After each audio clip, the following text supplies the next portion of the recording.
Are you frustrated because when you doodle, you don't know how to extract shapes from it and knowing where to shade? Well, I'm here to fix that problem, and it's not as big of a problem as you all may think it is. So get your sketchbooks, get your pencils. I'm going to teach you how to do these types of thumbnails. We have some time lapse in here. We have some real-time sketching. So by the end of this lesson, I think you're going to come away with a better understanding of how to look at the lines that you doodled without having to be a master at anatomy, and knowing how to extract those, put some shading in, and have fun. All right, let's see what we can do. Okay, everyone, so before we start throwing lines down on our paper, I'm going to go over the materials. So I'm using a Staedtler Mars Lumograph Black, 4B for the grade, and if you're not familiar with this pencil, it's a slightly thicker pencil than usual. I've been using Faber-Castell for years, the 4B on that one. So it's a little thinner, the wood's a little thinner. But this is a great pencil. And I have a smaller moleskin sketch pad. So this is not 8.5 by 11. It's a size smaller. I believe these run 7 by 5.5. What is the point of today's sketch? Or what is the point of today's page? I'm going to demystify extracting shapes. I want everybody to follow along with me. Grab your pencils, grab your paper, and we're gonna have some fun here. I'm gonna draw a ground plane.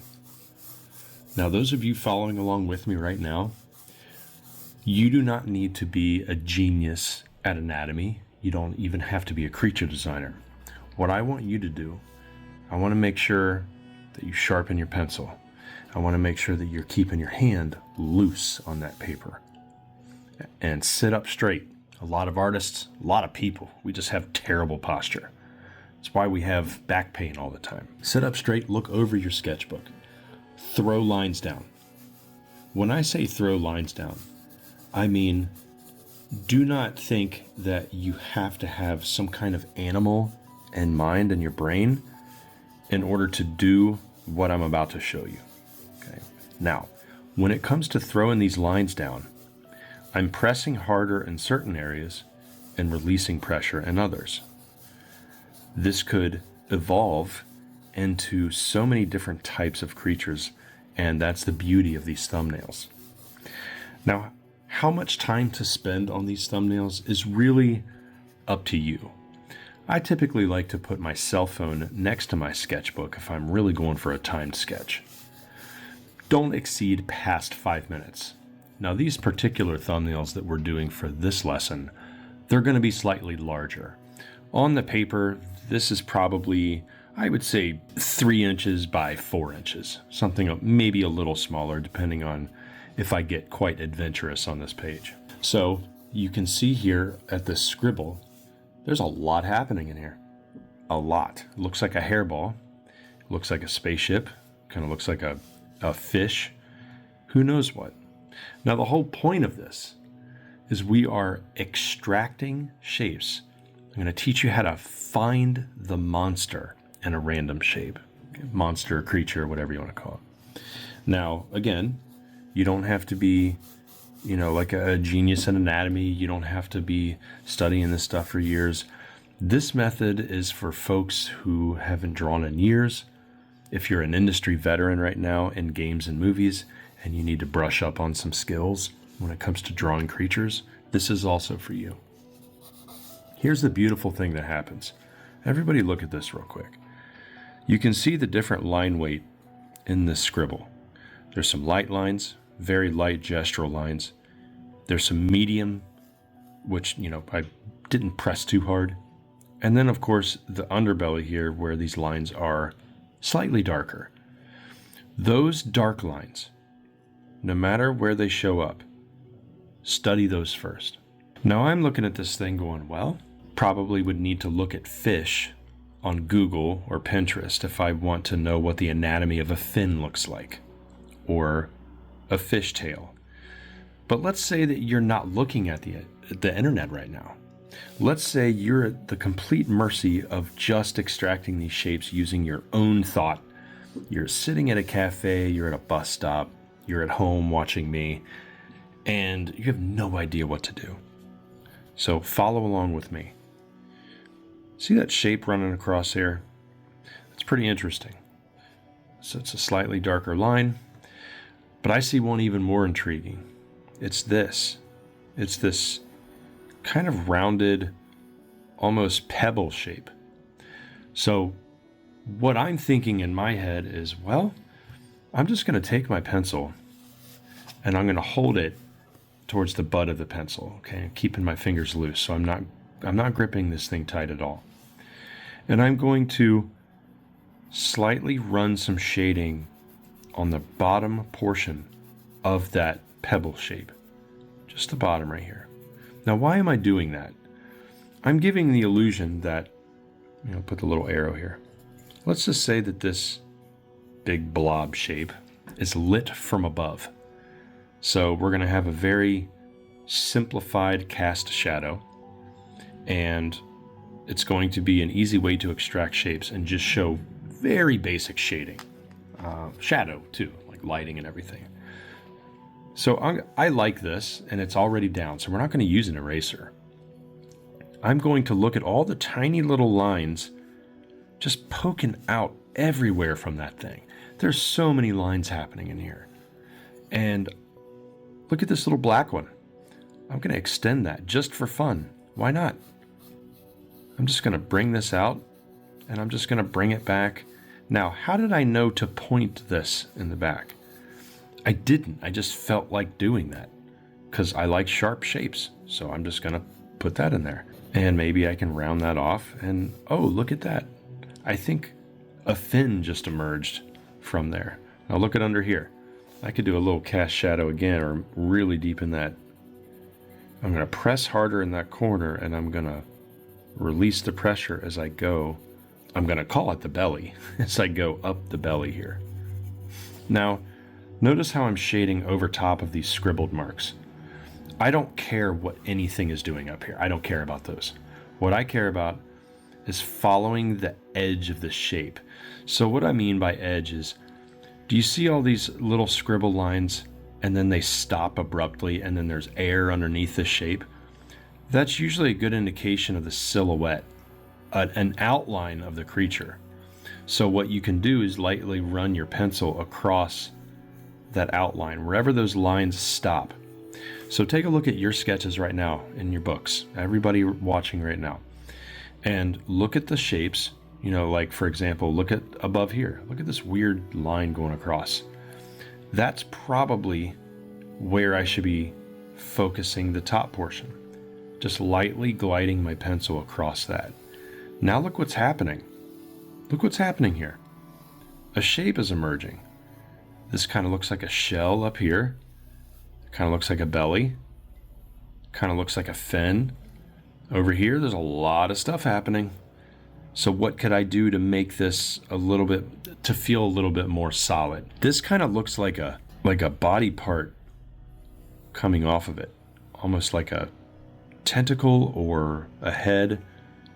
So I'm just going to lightly brush in an outline without focusing too much on it. Now it kind of looks like the opening of a mouth right there. I'm not going to commit to that. I don't think that that's a good idea. But what I think I'm going to do is just continue to look inside this body here to see if I can find any shapes to extract. I see a lot going across the body right here, but there's a big cluster right in there. So I'm just going to darken that area like this. Okay, now this kind of looks like a spaceship. Maybe this is a tentacle coming off for a fish creature. Maybe this is a strange appendage. As a matter of fact, I think we should do that. Why don't we just do that just for fun? Make this an appendage. Put like a little hook at the end. I put the hook at the end just because I felt like it. Okay, there's no right or wrong at the thumbnail stage. And I want all of you to realize that you can't go anywhere but up from a thumbnail, which means you cannot fail. Okay? Consider yourselves at the front line of offense when it comes to this. See all these little markings I'm putting here? Just for fun.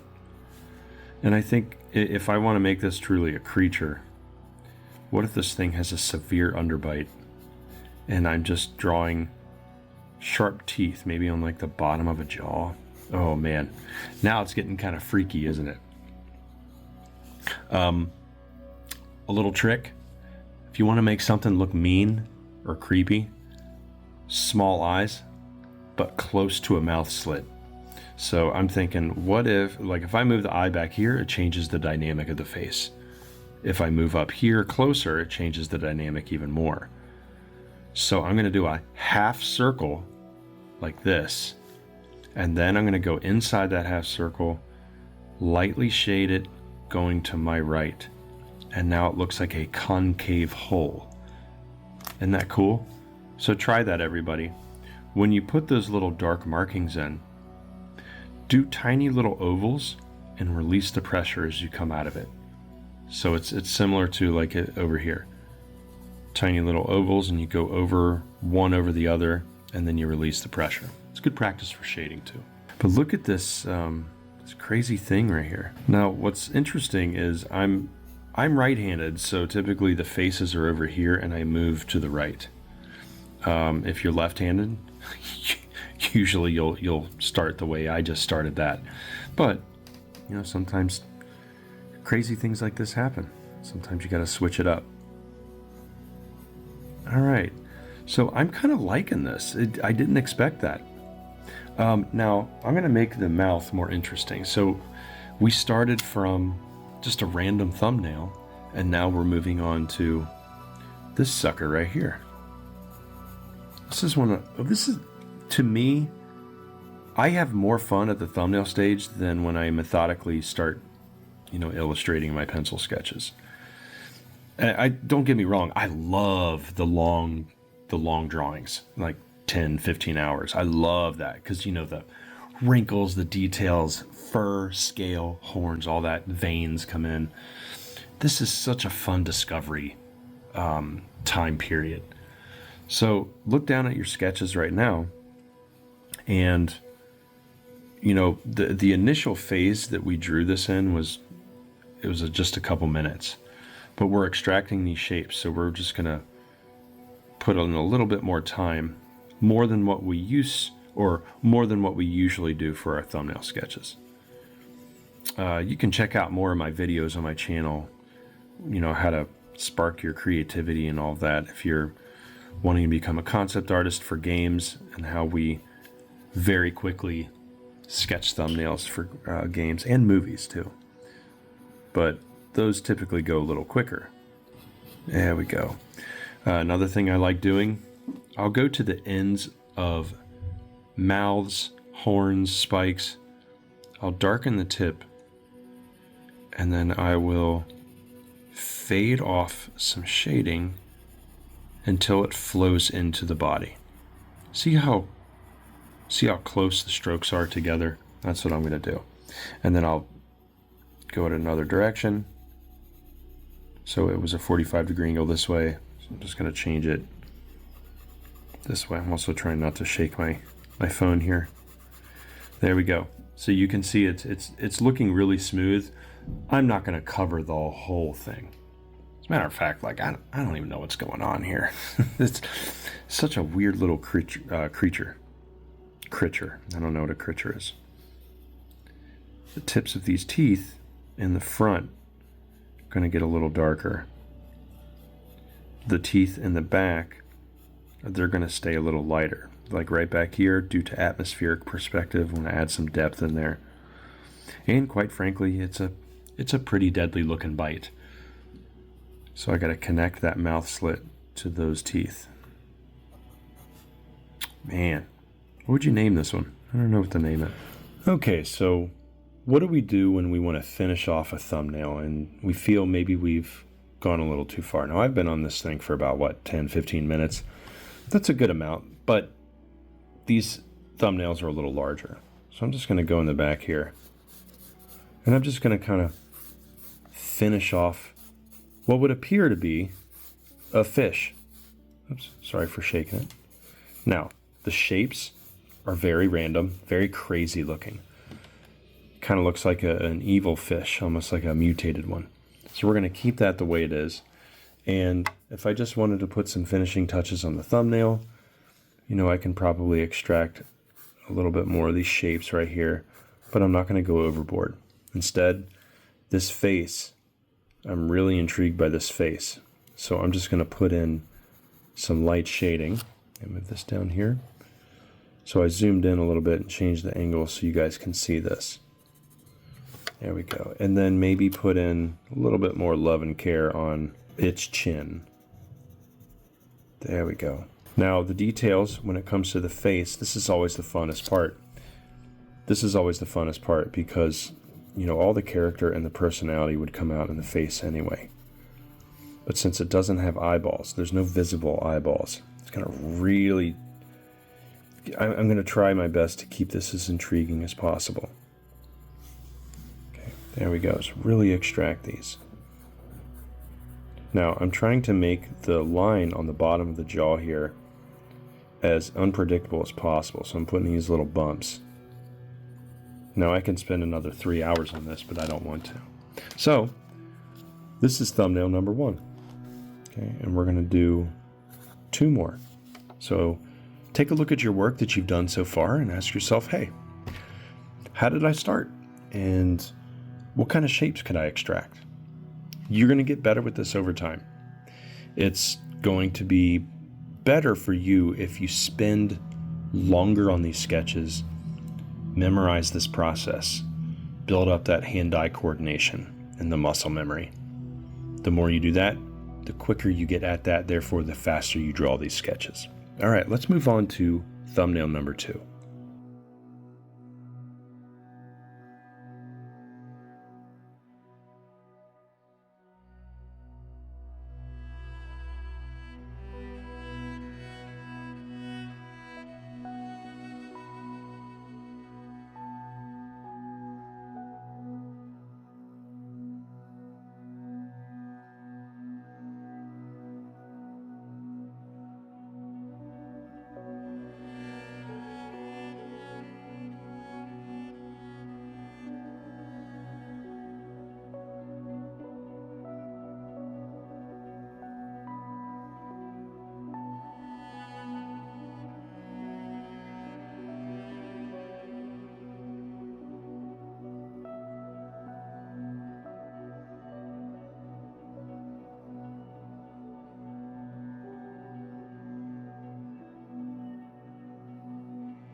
Okay, so when we're at this stage and we have several different thumbnails on the page, and we're going to keep going, we want to make sure that each silhouette is different. Now, it's easier said than done. A lot of times when we do a page of thumbnails, we analyze our pages and go, dang, every single sketch looks the same. So for this one, it's kind of like a very scary swimming creature. And then over here, we have this multi-legged, almost bipedal insect mammal, something that is walking along on all fours, it seems, with a giant proboscis. So let's try to do something a little different for the third sketch. Now, go sharpen your pencils. Make sure that sucker is sharp as you can get it. Crack your knuckles, get some caffeine in you. We're going to do our third sketch, and then after we do our third sketch, which is going to be a time lapse, we're going to analyze all 3 doodles that we did, and then start adding some little details here and there to kind of finish the designs off. And this is always the stage before we refine work. Now, the point of this lesson is extracting shapes. Okay, so hopefully you saw in real time how I looked again at all the darker lines, and then I pulled shapes forward, and I kind of let the doodle itself do the talking. All I did was just bring out what was already there. Okay, so without further ado, on to our third one, but we got to number this one, number 2. Okay, so let's jump into number 3.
Okay, so at this stage, we're taking a step back and we're looking at all the sketches that we have on our page.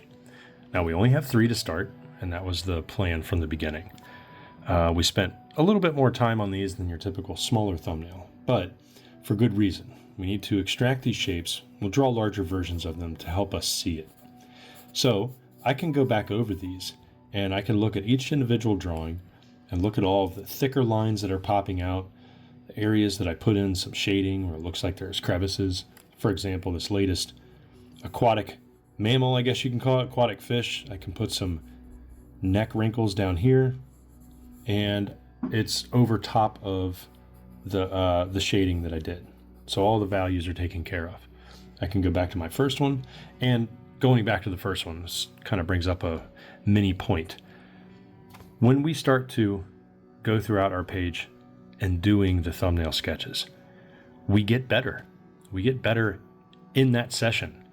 And then we can go back and we'd be like, you know what? I was really liking what I was doing with some of the facial details in this latest one. I'm going to go back and I'm going to add some wrinkles and smaller details in my very first sketch.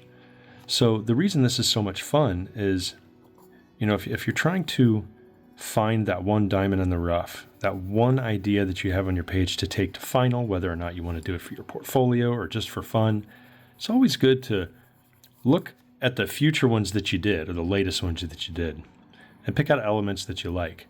And then you go back and all of a sudden, because I always liked that head. I always thought that was kind of freaky looking, you know, or kind of reminded me of a barracuda, kind of reminding me of all those deep sea eel and all of that stuff. To kind of go back and add those elements to the face and just keep putting in little details. You actually get better at making up anatomy doing this. When you can look at these small little crevices and these scribbles and shapes that you put out throughout your drawing, if you learn how to apply shading underneath those lines, it brings shapes forward. And that is, I mean, the goal is to make your drawings look 3D. So if you can put in some subtle shading and some subtle values in there, and it all comes together. Now, it might seem a little frustrating at first just because you may feel like you haven't looked at enough reference, even from fish or aquatic life, to even know what the heck is going on. That's okay, because it's better to just put the lines down and there be too much and have to extract, you know, or subtract, versus not having enough and constantly freaking out and looking at reference over and over and over again, but kind of feeling stuck. All right, so now we have this. That head became better because of the things that I was doing to these previous ones. Now, when I'm looking at number 2, number this one 3. Now, when I'm looking at number 2, there's a lot of work that I could do with this one. At first I liked this drawing, and then I thought, you know what, something just doesn't feel right. The shape was intriguing. I liked the stance, you know, like mini back legs, and it's standing very upright. So the slope between the upper back and down to the tail is pretty big. I could even probably put a stinger in there. Actually, that'd be kind of cool. Like a little stinger, something like that. Looks a little stiff, so I might curl it. You know, all these little experimentations that we can do, these little subtle anatomical nuances, these little wrinkles. But the key is not to spend too much time on it. The key is just extracting the shapes. So hopefully you liked today's lesson. And if you're drawing along with me and you get frustrated, that's a good thing. It's a good thing. The reason frustration is so good is because you are at the moment where your brain is realizing you need to learn more. You're at the cusp of knowing what you know and needing to expand. It's just the actual act of expanding is what's frustrating. We don't know how to start it. So let me just tell you that all of this drawing and all of this can be achieved by trial and error too. So let's say you don't have reference in front of you and you just need to put lines down and you don't know where to start. You start by putting the lines down. Just do it. Just don't worry about perfection. None of that. Instead, just embrace the lines that you put down, and then you can always refine later. All right, so I hope you had fun today, everybody. You could put significant more time on these thumbnails. I could probably spend another 2 hours on each, but that's counterintuitive when it comes to getting ideas out. Fill up a page like this. Comment below, let me know how you did. Share these on our Discord too. Check the links in the description below for our Creature Design Workshop Discord, as well as my Patreon. Till next time, everybody. Peace.